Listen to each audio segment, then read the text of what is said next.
Hello, and welcome to the class for the Viking Opal 690Q. In this class, we are going to go through the machine completely, from the basic layout of the machine to threading the machine, winding the bobbin, using all the buttons on the machine, navigating the touchscreen. So if you have recently purchased this model, this is going to be a wonderful tool for you to learn all about your new sewing machine.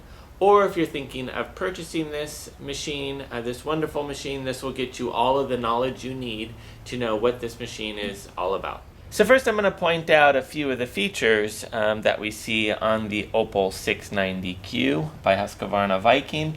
First, it is a longer arm machine than your standard sewing machine.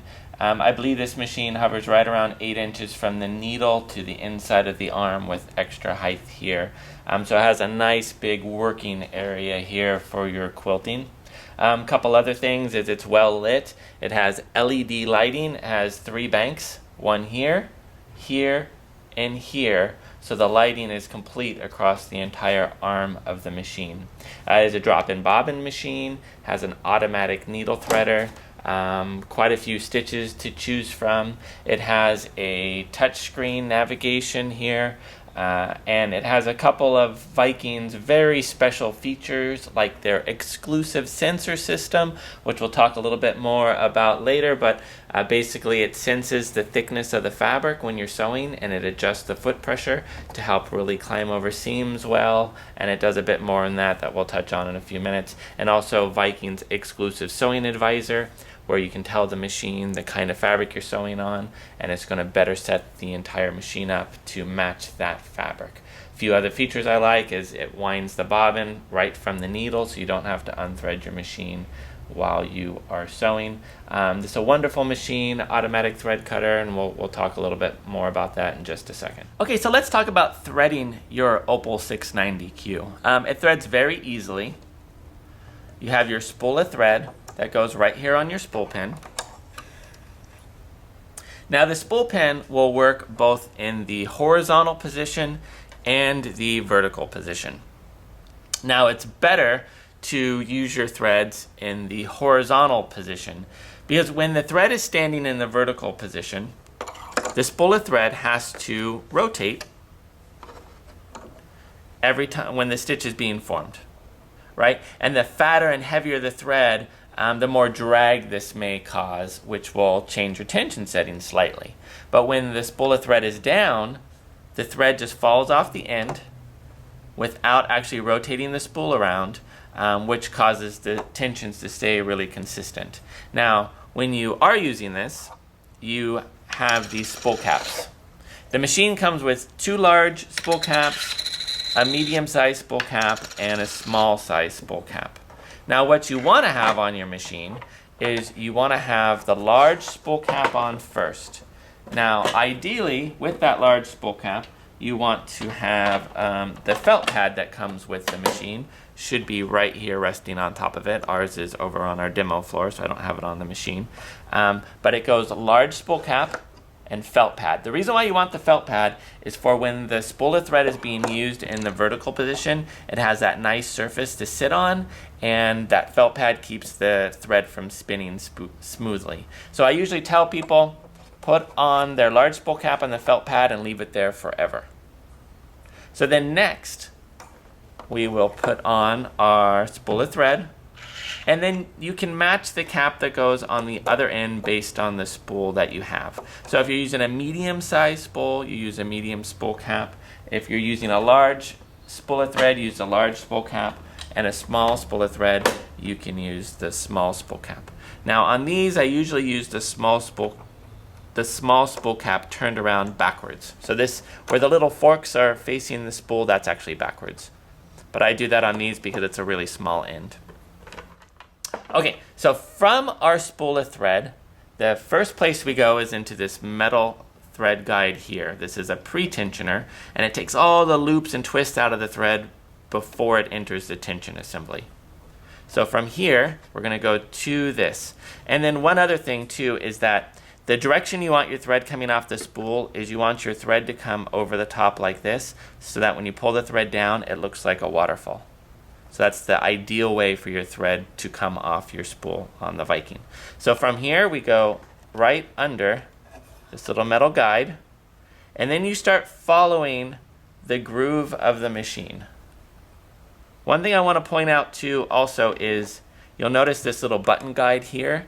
This is for winding your bobbin. Do not try to put your thread in it when you're threading. Just for winding the bobbin. So we go under here, down, around. When you come here, this is where our tension is. And the thread just slips automatically into the tension. There is two sides to the tension. It doesn't matter which side the thread goes in. Wherever it goes is going to be fine. So then you go down the front of the machine until you get to this point here, and you just bring the thread around, come all the way back up to the very top of the machine. Inside this slot here, you'll see a metal lever. It's called the take-up lever. It's the lever that's kind of hooked, and it goes up and down when the machine sews. Now we need to make sure that we click our thread in that lever going from right to left. So you just bring it around the lever and the thread will click into the front of that lever. And it's best to always check yourself to make sure that you did get the thread clicked in there and that it's clicked all the way to the front. There's a little black tab that locks the thread into that take-up lever. So once it's in there, it can't come out. But you have to make sure you're in there, because if you don't get into this take-up lever, all your thread is going to just gather up in your bobbin area. So very important. That's why I'm emphasizing it. Very important. Make sure you're in the take-up lever. So from here, we're going to come right back down the front of the machine until we get to the needle clamp. So again, with the top, around the thread guide, follow the groove, down. When you get here, you come all the way back up to the top, around the take-up lever, and down to the thread guide.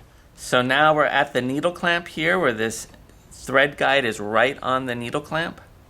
So what we do is we take the thread, and I usually tell people to hold the thread maybe like they're going to floss their teeth, and you just click it behind that little catch right there on the needle clamp.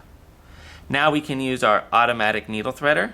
So you just hold the thread a little bit off to one side, you bring down the needle threader, and this hook, this first hook, will grab the needle thread. You push the needle threader forward, and a little wire will go right through the eye of the needle. So then you stretch the thread over, you stick it into the slot of the needle threader.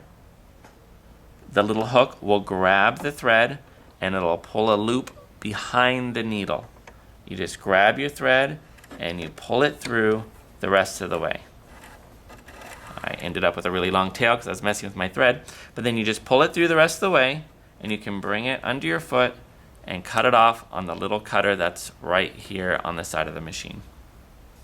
Okay, so now we just threaded the top of the sewing machine. So now that we have our upper thread threaded completely, now we can wind our bobbin.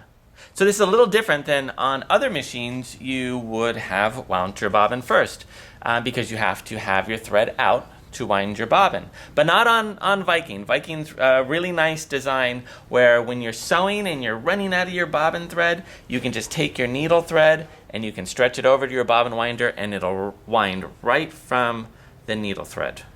So let's do that. So we're going to take our green Husqvarna Viking bobbins and we're going to put it on our bobbin winder over here. Now the thing I'm going to point out about these bobbins is that they are special bobbins. Which means that they will only fit on the bobbin winder the correct way. You cannot, I just dropped it, you can't put it on upside down. It won't fit. So if you try to put it on upside down, it just won't go on there. Also too, that means that it'll only fit in the machine the proper way. You cannot put it in upside down, it just simply won't fit. So it helps you to not have to worry about what direction the thread is coming off your spool. You don't have to pay attention. The way it goes in is the correct way. So now we put our bobbin on our bobbin winder, take our needle thread. You want to make sure the presser foot is in the up position because when the presser foot is up, all the tension is released from the thread and it'll pull smooth through the machine. So then we stretch it right to this guide right here. So from the needle to this guide. It stretches across these two little pieces of metal here. And these are so that the thread does not make a mark on the front of the machine. So from here to your thread guide. Then you can just go around the presser foot, or I'm sorry, around the bobbin a few times. There's little grippers inside the bobbin, which helps it to grab the thread immediately when it starts winding. Hit the foot control, and it'll start winding. Or you can also use the start-stop button if you like.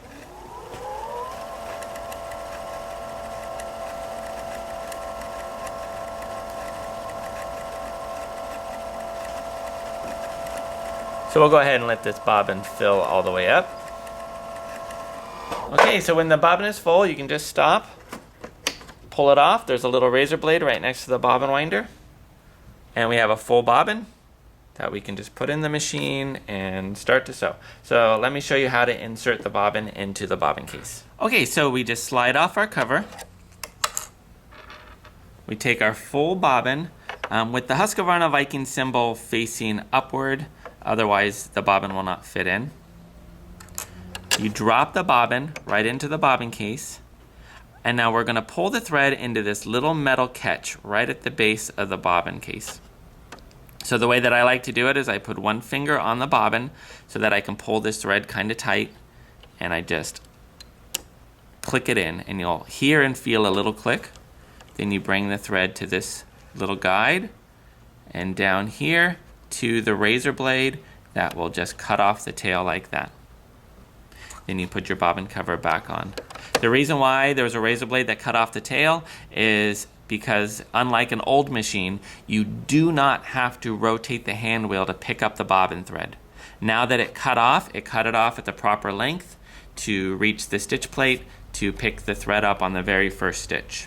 So do not rotate the hand wheel to pick up your bobbin thread. You just put your fabric in and simply start sewing. Okay, let's talk about some of the buttons that we find on the front pad of the machine. I'm going to give you a quick rundown of what these buttons do, and then we'll do some sewing with them so you can see them in action. First, we have our speed buttons, so we can turn the speed up or down on the sewing machine to set it exactly where we want it. When we do adjust them, you'll see a little slider on the screen to tell you where your speed's at. Next to it is needle up, down. Sticks the needle down in the fabric when you stop sewing, or it has the needle stop in the up position. Automatic thread cutter, cut your threads when you hit the button. Your fix stitch is where it's going to do an automatic lock for you. Your stop button is when you're doing like programming or you're working with a pattern. It'll stop after that pattern is finished. Your start stop button is what you use to actually sew without your foot control. You can hit this button and the machine will start sewing. Your presser foot up and down buttons raise and lowers the presser foot of the machine, and the reverse. So let me back up the camera and we'll do some sewing with these buttons so you can see how each one functions. Okay, the first button we're going to sew with is using our needle up down button. So when we start sewing, first, anytime we hit the foot control, the presser foot drops down automatically. Now every time we let off on the presser foot, the needle stops in the up position. But if we have needle down selected, now every time we stop sewing, the needle will stop down in the fabric. But what the machine also does is it pivots the foot up automatically. So it raises the foot slightly above the fabric so that you can turn your corners. This is great for when you're doing applique work. You can do it very quick and very easy. Also, it's wonderful for chain piecing because you can sew right up to the edge and then slip in your next piece of fabric and just start sewing. So let's do a close-up on the foot so you can see how it works with needle down.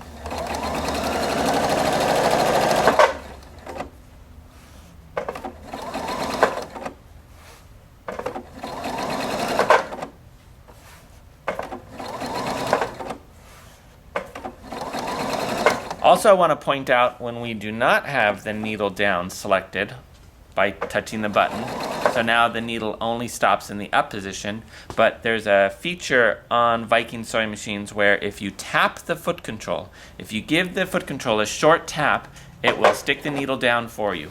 I actually use this more than I use the button because when I'm sewing and I just want to turn a quick corner, I can just give my foot control a short tap, which will do that function for me. Okay, next I'm going to show you the automatic thread cut button. So when we sew to the edge of our fabric, we can hit our scissors. It is going to cut our thread and it's going to raise our foot automatically. So now when we put our fabric back in, all we have to do is start sewing. Picks it back up on the first stitch. Hit the cut button anytime we want it to cut our thread. See that? Perfect. So that's how the thread cutter button works. It also works in a slightly different way, which I'll explain in just a second. Next to it we have our fix button. Our fix button means that anytime it's lit, it means it's going to do a locking stitch for us automatically before it starts sewing. Now anytime we want it to lock again for us, we can touch the fix button and it'll do another lock for us. So this is instead of reversing to lock your stitch, you can just touch your fix button and it'll do it automatically for you.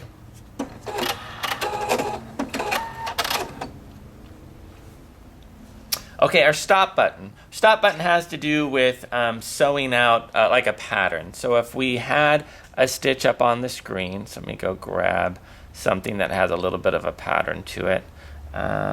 Maybe stitch number 1. Okay, so it has a little bit of a pattern there. If I touch the stop button, it means it'll do one pattern only and then stop.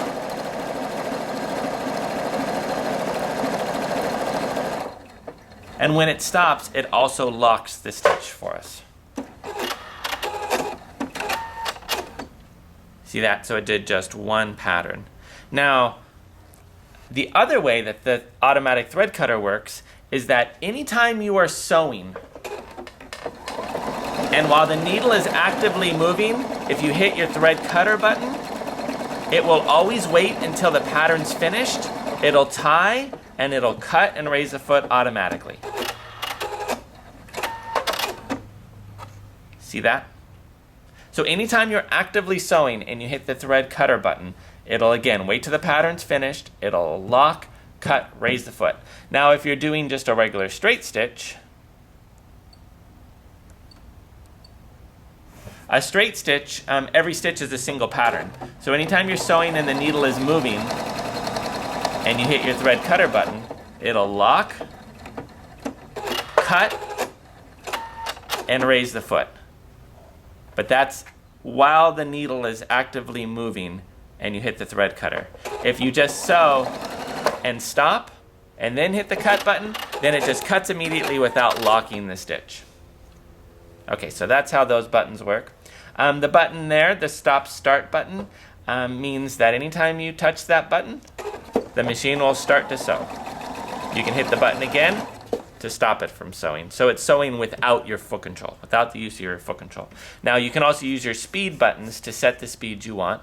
So you can turn it to whatever speed you want, and then you can hit the start button, and it won't go beyond that speed. This is also nice for when you're doing like free motion quilting, because then you can set the speed where you want it, where you're comfortable with your free motion quilting. Then you can hit start, and then as long as you move the fabric consistently, your stitch lengths will be very, very consistent using the start, stop, and the setting the speed for you. Now I do want to point out that our start stop button here on Viking is a little different than what you see on other machines that have start stop buttons. Now pretty much everybody else's machine they will not let you use the start stop button unless you physically unplug the foot control from the side of the machine. Now the nice thing with Viking is that their start stop button actually works in conjunction with the foot control. So what that means is when I hit my start stop button to start sewing, anytime I touch my foot control immediately takes back over. So I did not have to reach up to hit stop. I just simply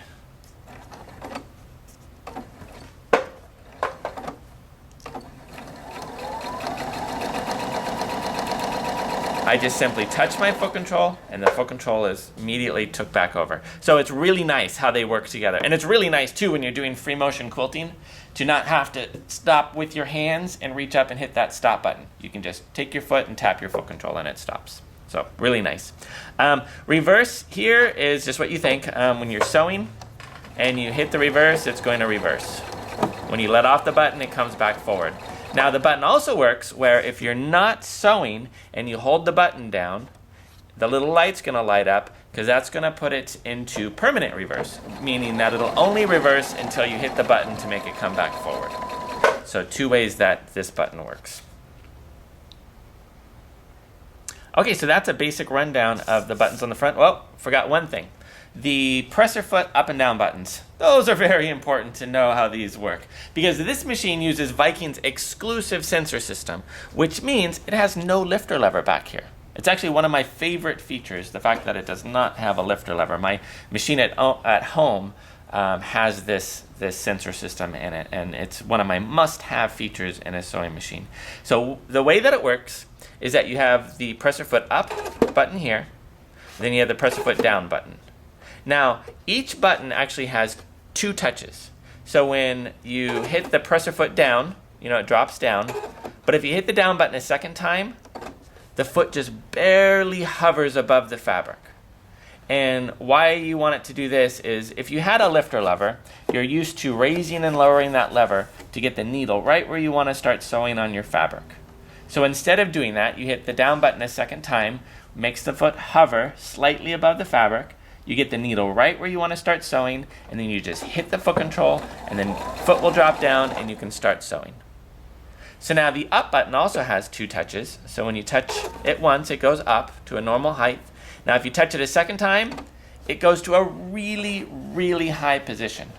Now this position is for really big, thick, bulky fabrics. Now what you can also do is if you are trying to get something really bulky in there, you can raise it to its highest level. You can hit the feed dog drop lever right here, which will lower the feed dogs. You just click it down and click it back up immediately. Now when you click it up, they don't just pop right back up. The machine has to start sewing before it re-engages. So you can click it down, click it up. Now that's got the feed teeth out of the way. Now you can get some really fat bulk underneath the foot without it snagging on the feed teeth and giving you plenty of clearance to get it in there.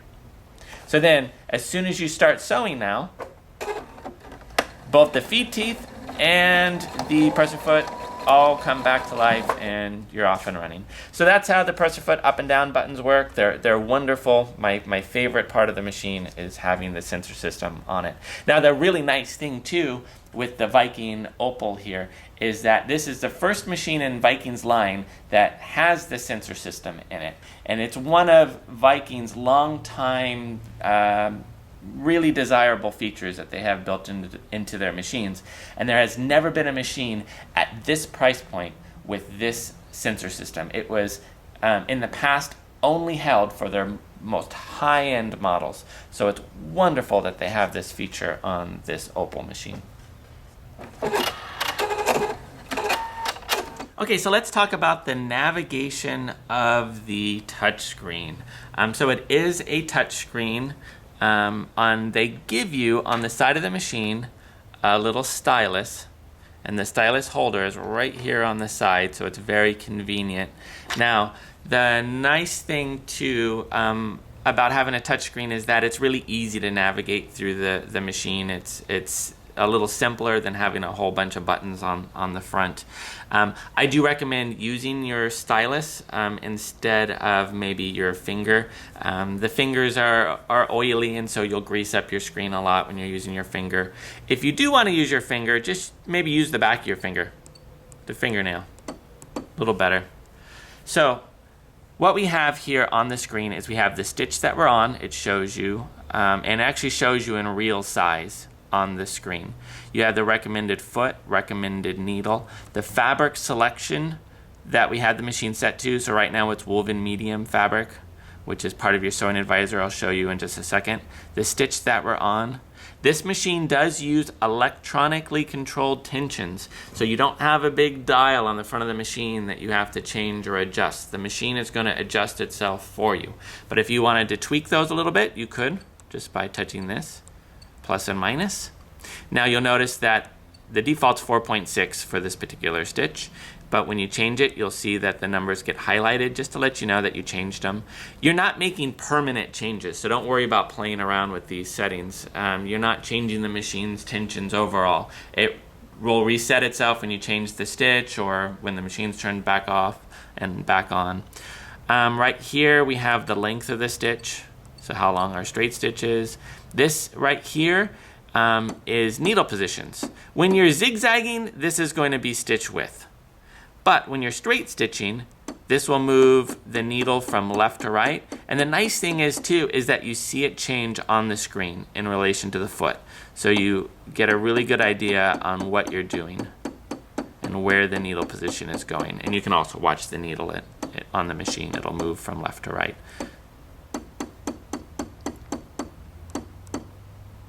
Okay, let me grab a different stitch and I can show you what some of these other buttons do. So let's talk about where all of our stitches live. So on the front lid of the machine, you have all of your stitches laid out in 4 menus. Menu 1, 2, 3, and 4. So let me back up the camera and you can see those. So all the stitches, menu 1, 2, 3, and 4. So a really large selection of stitches. Okay, so to get to those stitches, you can touch this icon right here. This is our stitch button. So when you touch that, it'll pop up with a menu. So now this is stitch menu 1, 2, 3, and 4, just like we saw on our lid. Now on the lid, every stitch on the lid has a number with it. So in our menu number 1, if we wanted to do stitch number 16, we would go 1, 6, okay. And then you see on the screen, you'll see the stitch that you were expecting, stitch number 16. If you wanted to go to stitch, maybe menu number 4, which is our decorative stitch menu, and let's say you wanted to do stitch 28, then you'd go menu 4, stitch 2, 8, okay, and then you have the stitch that you were expecting to have. Okay, let's go back to menu 1, which is just our standard utility menu. I'm going to pick stitch 12. Okay, because I want to show you what a few of these other buttons do. So you can see the direction that the stitch is going, stitch 12. This button right here is a mirror image button. So when you click the mirror image button, you're going to see the stitch change on the screen. That is one of the things too I really like about Viking, is that everything that you see going on the screen is what you're going to get when you sew. The sizing too, this is the actual size that it stitches on the fabric. When you change the stitch in any way, you will see it change on the screen, so you know exactly what you're going to get when you sew. So this is mirror image here. This is mirror image the other direction. So left to right and front to back. So 2 mirror images. Okay, so over here on the side, so this we had our stitch menu here. We have up and down arrows. What these up and down arrows would do when we're on our standard screen is we can actually just scroll through all of our stitches if we wanted to. If we didn't want to go to the menu of stitches, you can just toggle through them all. So if you knew that maybe the stitch you were in the right menu and the next stitch you needed was just a couple clicks down, you could just click it there. Programming we're going to do in just a minute. Programming is when you take combinations of stitches and put it together. It's very easy. The heart menu right here is one of the other menus that I really, really love. So heart menu is where you can tweak a stitch. Let's say you made this stitch in a certain way and you were working on it with your project, and this is how you're going to be using this stitch for a while. You can just make it the way you want it one time, and then you can send it to your heart menu. And then it's going to save that stitch with all of the adjustments that you did, so you can go back and get to it later on. And how you would get to it is, let's just go to, I'll show you, I'll just go to a standard stitch again. So we're on a totally different stitch. If we wanted to get to that saved heart stitch, it's in with your other stitches. So you go to your stitch menu, and you can see your heart menu right there. There it is, it's back. So that's what our little heart menu is. So let's talk a little bit about one of Viking's exclusive features, and it's their sewing advisor. They've had this in their Viking sewing machines for a long time. So it's their exclusive sewing advisor. And the way that this works, it's up here at the top of the screen, is you tell the machine what kind of fabric you're sewing on, and the machine sets itself up to best suit that kind of fabric. So I'll show you a few little for instances here. We have our fabric selection. So we have woven light, woven medium, woven heavy, stretch light, stretch medium, stretch heavy, and leather and vinyl. So when we select one of these settings, the machine will change the tension settings. It will change the recommended foot, the recommended needle, the stitch lengths, how the stitch is formed. A lot of these settings change based on the kind of fabric you're sewing on. Over here, we have sewing techniques. So sewing techniques is what you maybe want to do with that fabric. So if you are on a piece of stretch light fabric and you needed to seam and overcast, so you would select seam and overcast, you would select stretch light fabric, and then the machine, hit the arrow back here, the machine is going to pick the stitch for you. And it's going to pick the proper foot, the J foot, this stitch, and a 75 stretch needle is recommended. See that? So now if we go back to our sewing advisor, and let's say we're doing the same technique, we're doing seam and overcast, but our fabric has changed. So instead of being on a piece of stretch light, maybe we're on a woven light fabric. So then if we go back, we'll notice now the stitch has changed. Similar stitch, but it changed the type of feed. It changed the needle recommendation. Instead of a stretch needle, it's recommending a 70 standard needle. So the stitch, even though you're doing the same technique, we're seaming and overcasting, the machine knew how to better set that stitch up based on the fabric that you have selected. So when someone owns a Viking sewing machine with the exclusive sewing advisor built into it, I always advise people to make sure that your machine is set on the proper fabric setting. Because you don't have to use the fabric and the techniques together. So anytime you have a fabric choice selected, it doesn't matter what you're doing. If you are on a regular, say we're on just a regular straight stitch. When we're on woven light fabric, our stitch length has changed to 2.0, our needle recommendation has changed, our tensions have changed.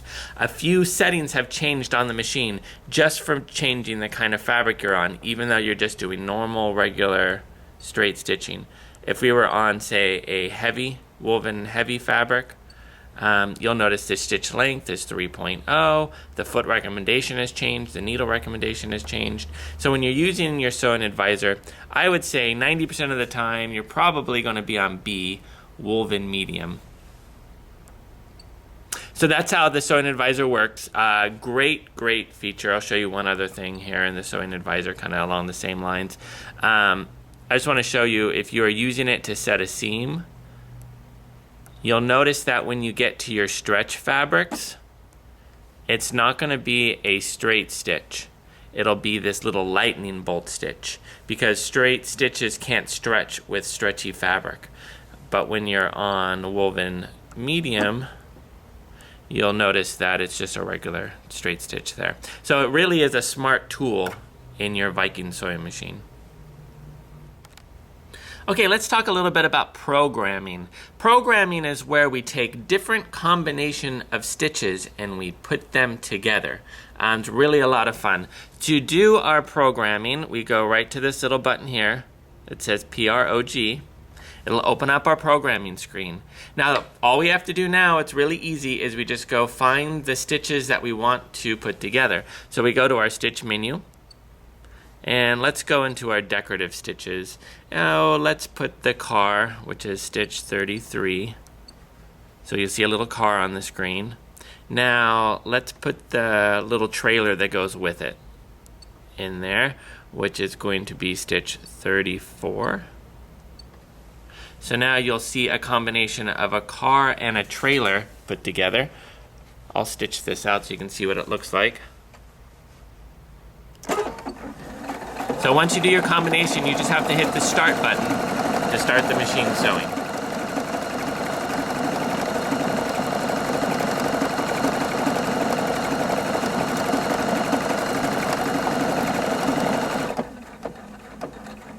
Now, if you had a machine that maybe programmed in the past, you'll remember there was a lot of steps to do this. You used to have to go to program, function, repeat. They've really simplified adding stitches together, made it really, really easy.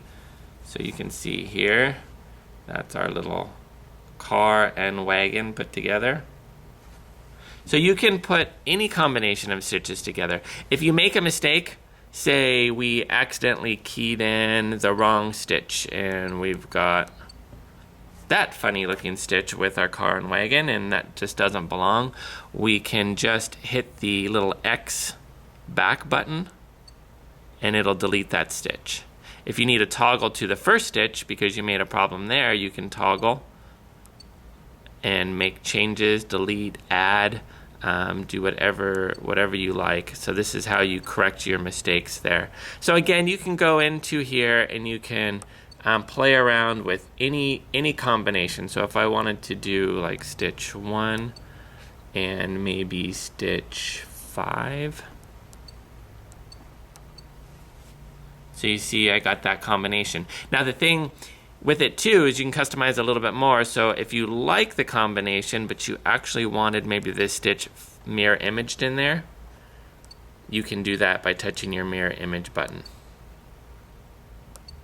See that? To customize the stitch and get it just how you want. Another thing that you can do, let's delete these and we'll go get a different combination. Maybe we want to do the bow. Oh, I'm on menu 1. So we want to go to menu 4. The bow is 28. And maybe the little candy, which is 30. So if we've got the bow and candy, and again, it'll repeat, repeat, repeat. But if we don't want it to repeat, maybe we just want it to do just the bow and candy, we can hit our stop button over on the front left-hand keypad on the machine, and you'll see a little S pop up on the screen. So then it'll do just the bow, the candy, and then stop. Or, I'll delete that stop, we can hit our thread cut button. So then what it'll do is it'll do the bow, candy, and then it'll stop and cut. Here, I'll show you.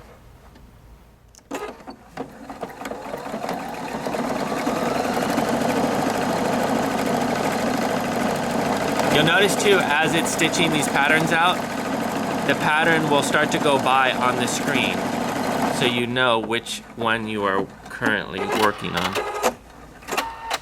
So then it knew to do the bow, the candy, and then stop and cut automatically without me having to hit anything.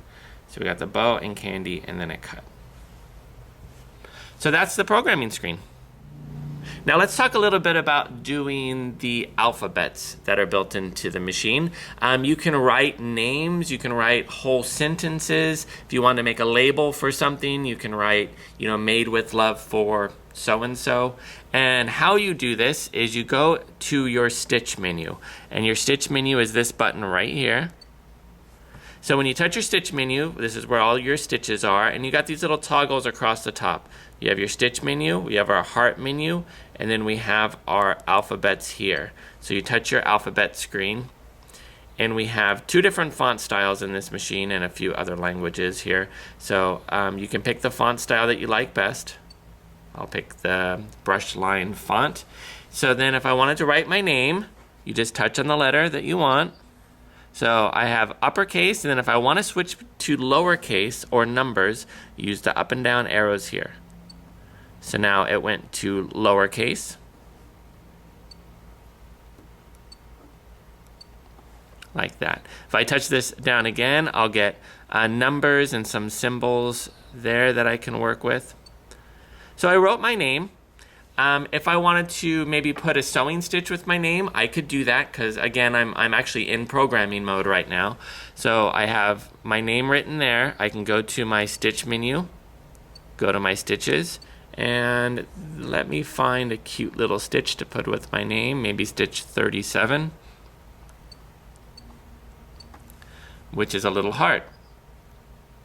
So when I'm ready to stitch this out, I can just hit start and sew this out. If I just wanted it to do my name, the heart, and then stop, again, I can just touch my thread cut button, which will make it cut after the heart. And when I'm ready to go, I can just start sewing.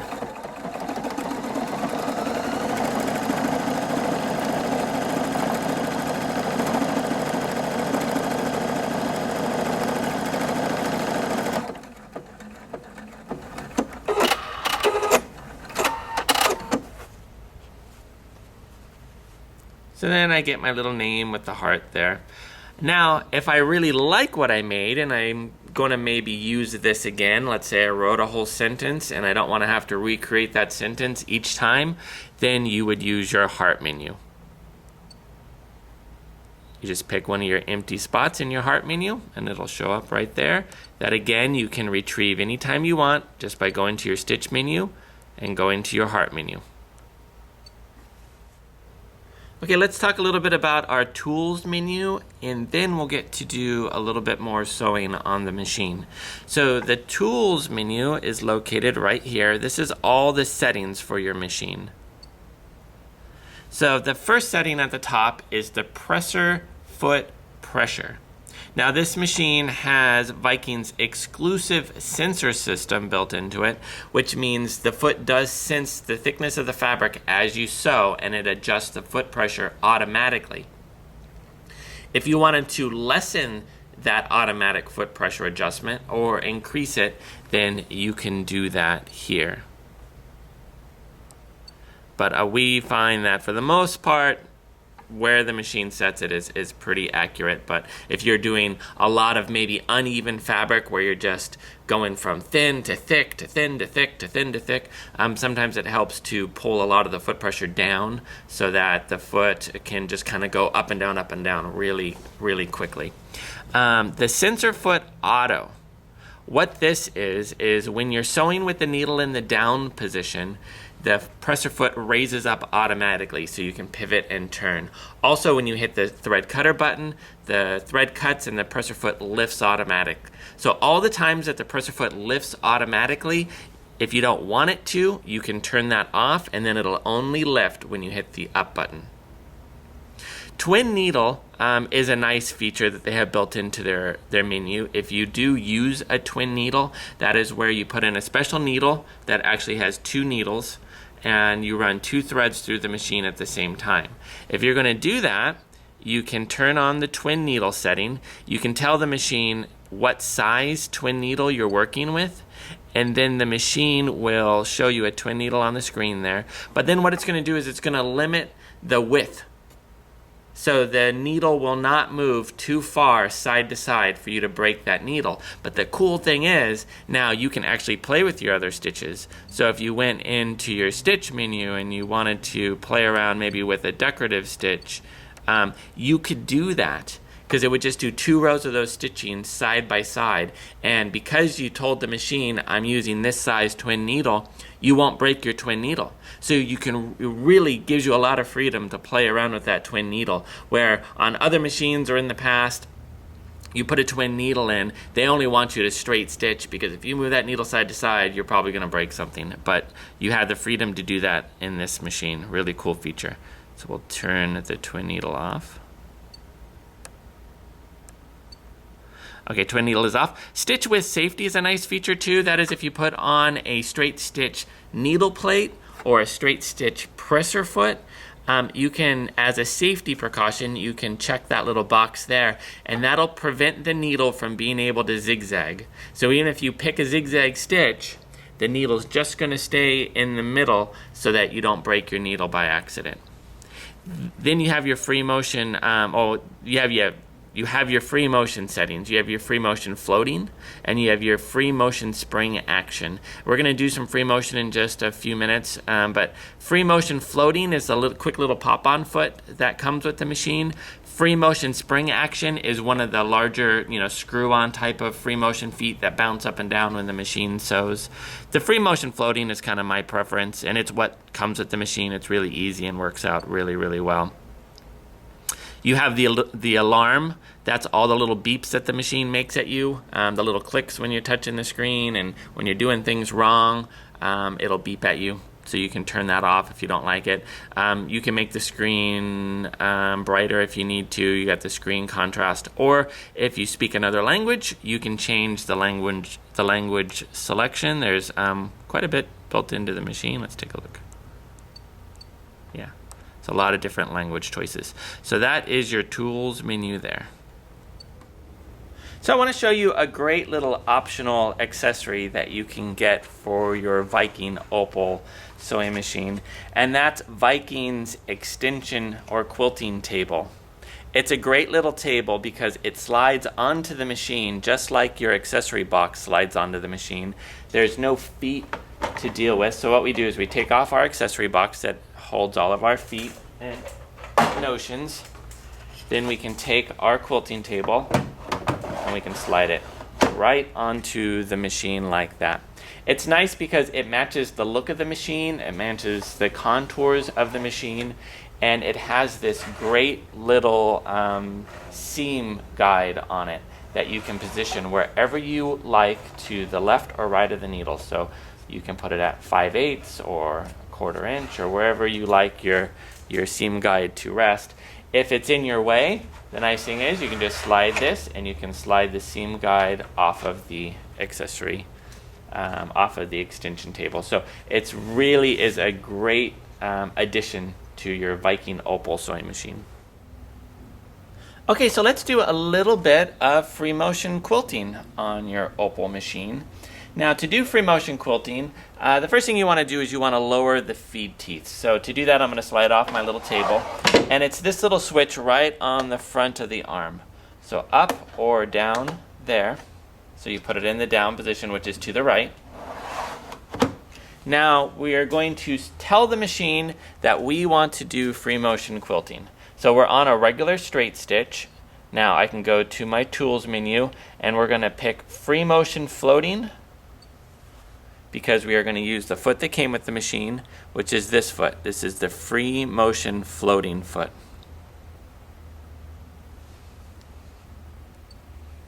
So now you'll see the little icon on the front of the display change to show you that you're in free motion mode. So we are going to pop off our regular foot, and we are going to pop on our little free motion R foot. So that's it. The setup is really easy for free motion on this Opal sewing machine. So then we just have to start sewing. So just remember, when you're free motioning, you're in control of the fabric movement. So you're regulating the stitch lengths, how you move the fabric. It takes a lot of practice to be really good at free motion. I do recommend, when you're free motioning, when you're learning to free motion, it's best to use a size 90 needle. The biggest thing that people do wrong when they're free motioning is they bend their needles because they're moving the fabric around, and maybe they're a little too aggressive or they're not smooth with their movements, and they cause the needle to bend while it's in the fabric. So a 90 needle is nice, it's a little bit stiffer. This I have in the machine right now is an 80. So you'll notice with the free motion floating foot that it just hovers slightly above the fabric, and it takes all the resistance off the fabric and makes it really easy for you to move and do your free motion work. And if you like to do needle up down, you can have needle up down selected.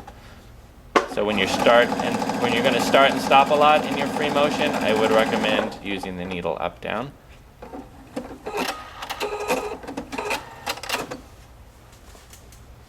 I'll show you the back side. This is the back side,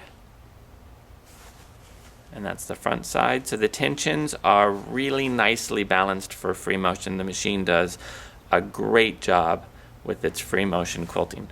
I want to show you something else you can do with free motion.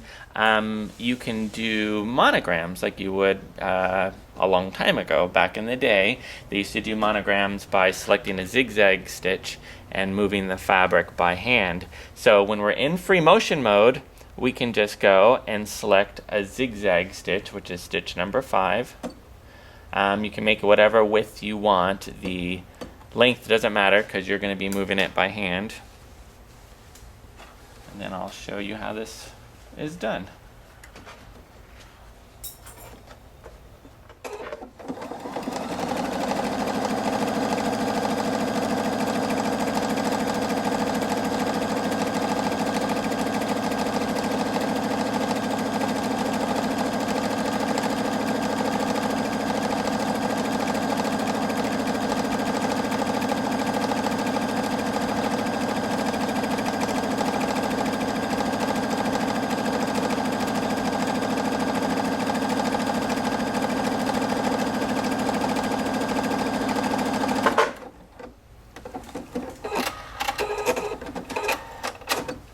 So you would do it like that with a zigzag stitch, and the stitches will be closer together if you move the fabric slower, further apart if you move it faster, so you're really in control. But it's just something else that you can do in free motion mode. So to take it out of free motion mode, it's very easy. You go back to your tools menu, you turn off free motion floating, and then we just raise our feed teeth back up by hitting the switch on the front of the machine, and then you just have to reattach your normal foot and you are back to normal sewing mode, just like that. Very easy. So I'm going to show you the basting stitch that the machine has. It's one of my favorite stitches to show off when I'm demoing this sewing machine to a new customer, because it's kind of a unique way that this machine will baste. It has its standard basting stitch in menu 1, and it's stitch number 9, and the standard basting stitch is just kind of what you would think. I'll show you here.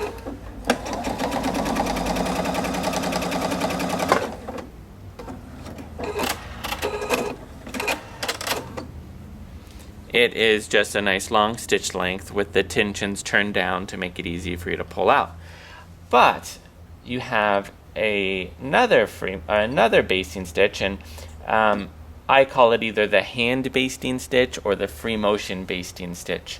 I call it the hand basting stitch even though you're doing it by machine, because it is a lot like if you were to hand baste it.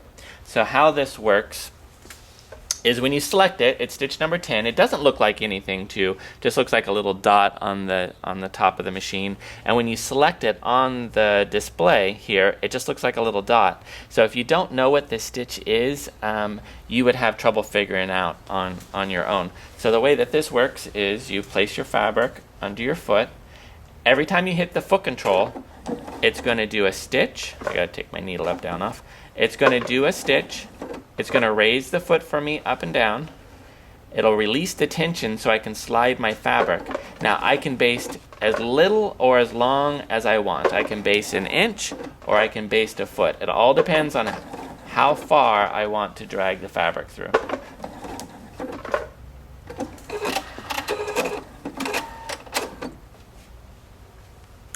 So now, see if you can see it on the camera. See how I got those basting stitches? See how they're nice and long? So on my project, I didn't want to have to pick out all of these little basting stitches. This is way, way, way too many.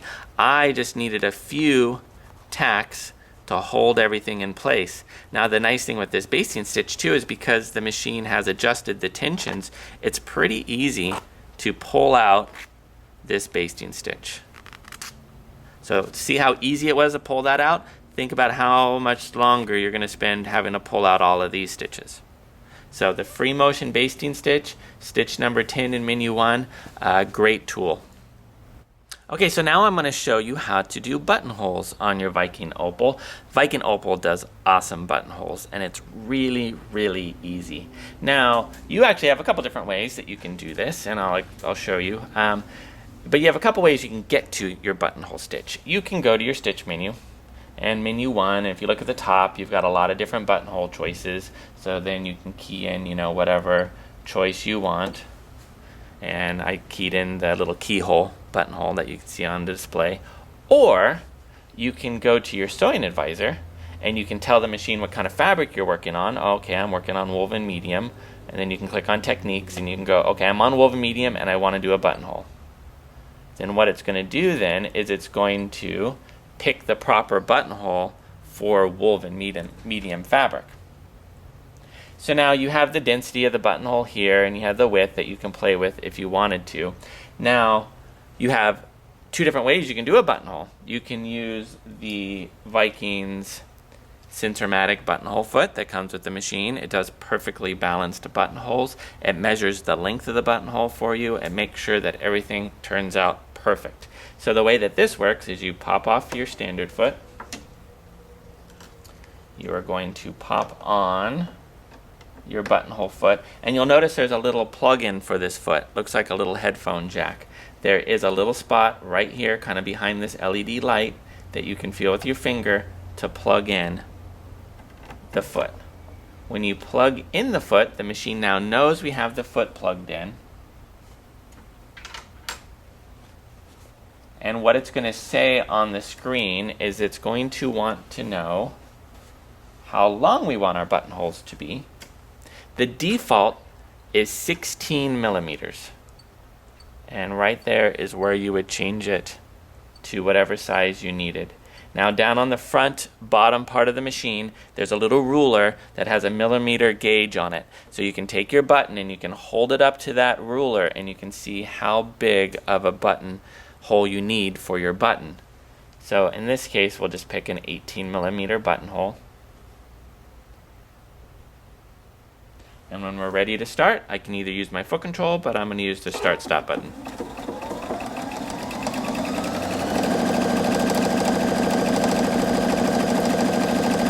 Now when we're using the Cincermatic buttonhole foot, it's going to feed both columns of the buttonhole in the exact same direction. This gives us the nicest looking buttonhole, gives it a very professional look. You can see that. And then this buttonhole, you can repeat it as many times as you like, and it'll do that same buttonhole stitch.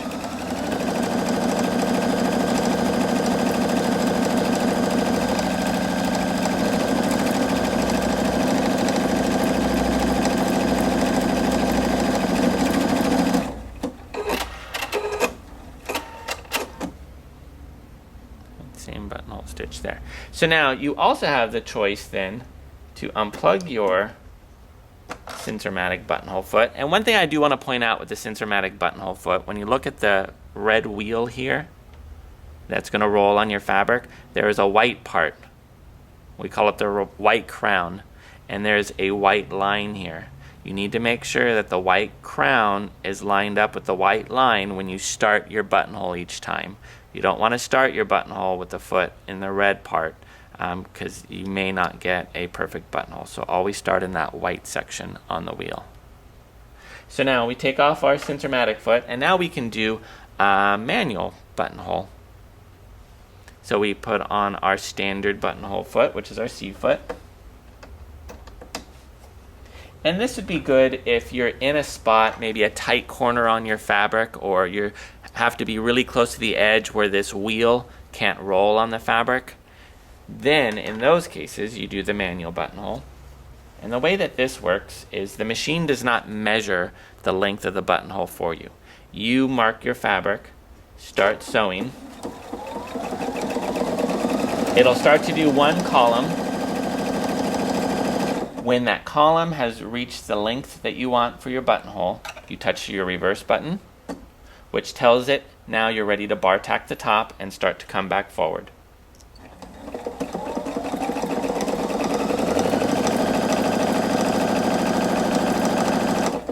When your two columns have lined back up, touch the reverse button again, and then it will finish the buttonhole for you. Then it'll cut, it locks the stitch, and it raises the foot. So then you get your manual buttonhole. So it's easy. So that's how you do buttonholes on your Viking Opal. So now I want to show you something kind of cool that your machine will do. It's called putting tapers on stitches. Now, there's certain stitches that you can put tapers on, and they are the stitches that you see in blue on the front lid of the machine. So all those blue stitches are stitches that you can put tapers on or do mitered corners. So let me back up the camera and I'll show you how to do this.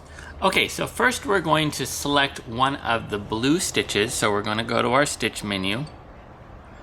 And let's see, let's maybe do menu 2, stitch 39.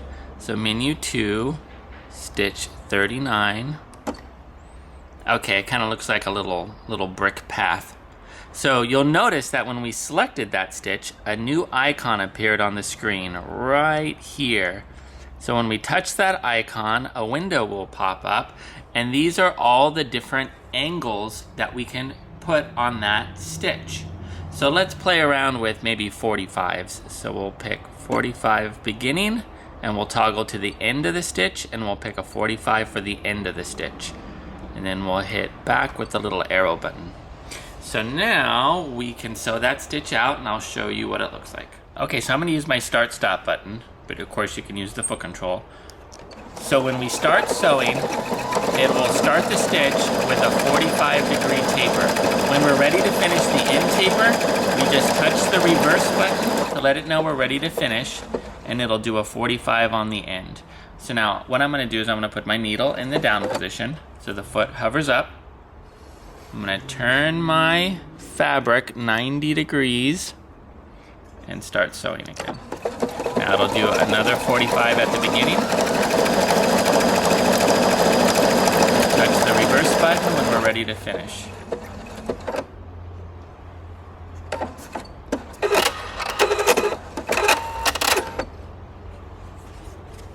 Okay, and can you see what it did? It put mitered corners on that stitch. So again, any of the blue stitches, and there's quite a few to choose from, you can put these angles on them. So let's play around with one other little angle here. So let's go back to our screen. Okay, so instead of 45s, let's play around with the 60 center angle. So we'll do that on the beginning, and we'll do that on the end. And then I'm going to use the start stop button. We just start sewing, so it'll do the 60 at the beginning.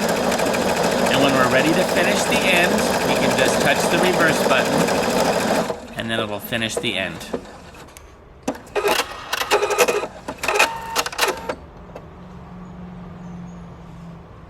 See that? Totally different angle.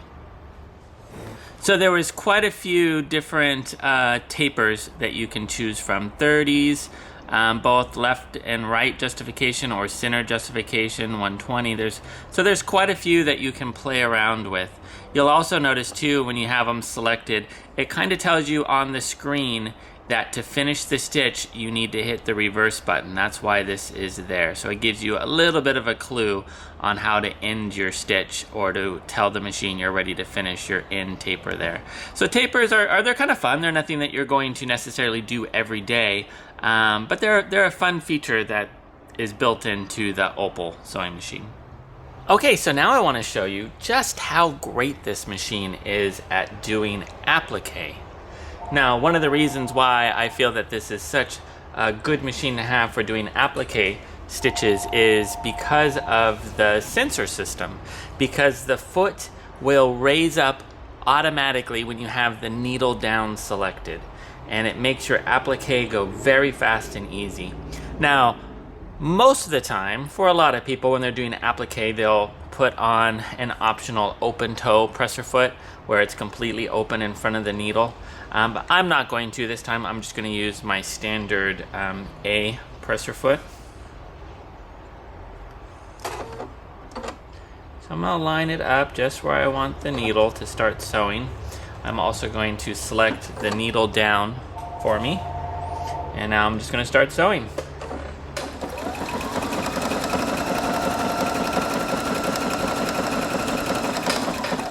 So when you get to the corner, this is the beautiful part.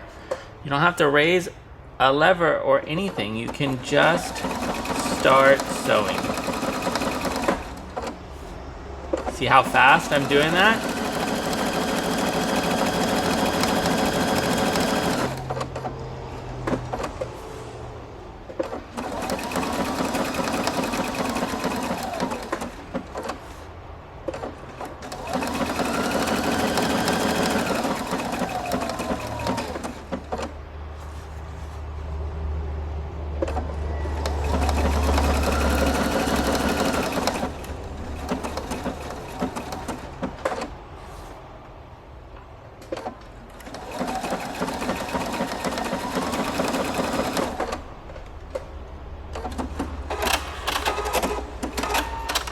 Okay, so I just appliqued that on with ease.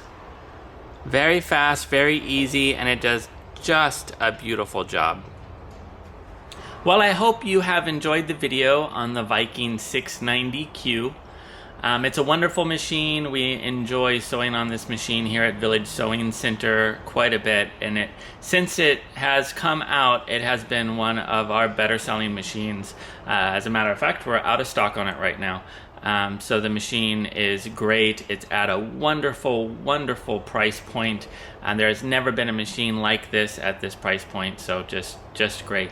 For more information, you can visit our website, which is www.villagesewing.com. Thank you.